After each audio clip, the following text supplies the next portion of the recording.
மூதாதிரிப்பேட்டைக்கு வந்து குடியேறினார். பாம்பன் சுவாமிகள் நம்புலையர் தெருவில் ஒரு வீட்டு மாடியில் தங்கியிருந்தார். அந்த மாடியில் ஒரு கீற்று கொட்டகை இருந்தது.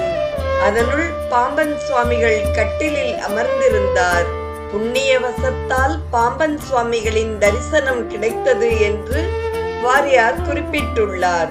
ஏனெனில் எவரையும் காண விரும்பாத ஏகாந்தத்தை விரும்பிய சுவாமிகள் மாடிப்படிகளை இடித்துவிட்டு வெளி உலக தொடர்பு இல்லாமல் இருந்தார். பாம்பன் சுவாமிகள் இயற்றிய நூல்கள் அனைத்தையும் வாரியார் கற்றுத் தேர்ந்தார்.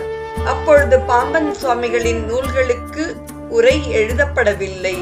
சுவாமிகளின் நூல்களுக்கு உரை எழுதி பதிப்பித்த பெருமை பேராசிரியர் டாக்டர் ப. ராமன் அவர்களையே சேரும். பாம்பன் சுவாமிகள் சமாதி எய்திய பிறகு திருவான்மியூரில் உள்ள அவருடைய சமாதி கோவிலில் ஆண்டுதோறும் நடைபெறும் மயூர வாகன சேவை விழாவில் வாரியார் பங்கேற்று உரையாற்றி வந்தார். திருநாரையூரில் வாரியாருக்கு காட்சியளித்த பாம்பன் சுவாமிகள் அவருக்கு சடாட்சர மந்திர உபதேசம் செய்து அருளினார். காங்கேயநல்லூருக்கு